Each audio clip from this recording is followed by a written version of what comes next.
Students from the International Justice Mission at Virginia Tech and crew stood out on the drill field for 24 hours to raise awareness about human trafficking issues for an event called Stand for Freedom. The Montgomery County Sheriff's Office has been standing for freedom also, fighting back against an increase in meth manufacturing over the past 5 years. So what we've done here in Montgomery County is to try to be proactive.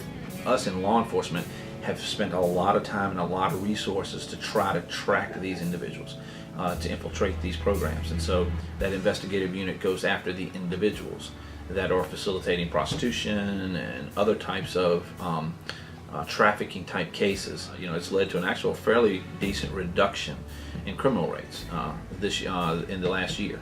Community members have started to get involved with everything from advocacy to action. And so that what can we do together locally?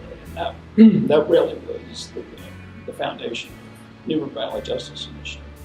And as far as raising awareness, what we've done is sponsor some events on campus. I'm really a firm believer in like a really full knowledge base being what good ideas precipitate from.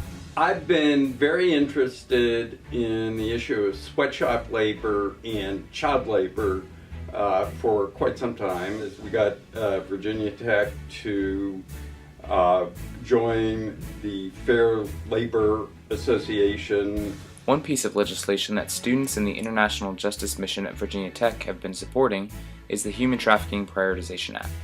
This bill would make the current Office of Human Trafficking into a bureau, thus giving it more power and prominence for national policy. The organization at large really stress calling your state representatives, Senate and House, and asking them to co-sponsor this bill. We have 3 representatives currently co-sponsoring it, Frank Wolf, Robert Whitman, and very recently Morgan Griffith. We're super excited about our wonderful representatives that are co-sponsoring this bill.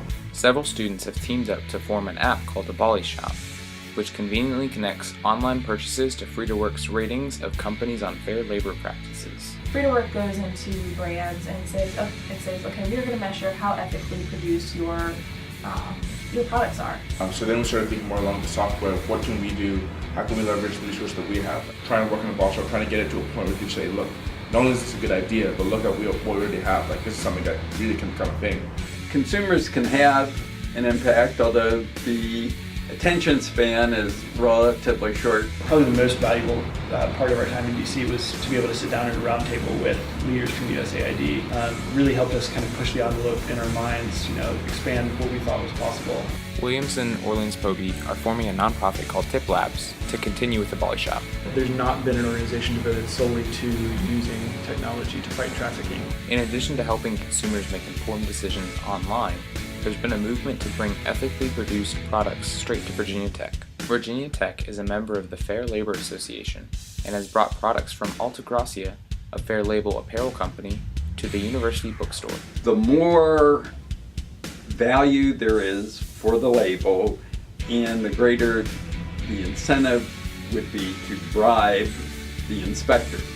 But the Alta Gracia model is such that it's the workers themselves who are certifying that the conditions are adequate. Even though trafficking is a nationwide problem of great magnitude, local changes are making a difference. That's what activists can do. They can shine a spotlight on a problem.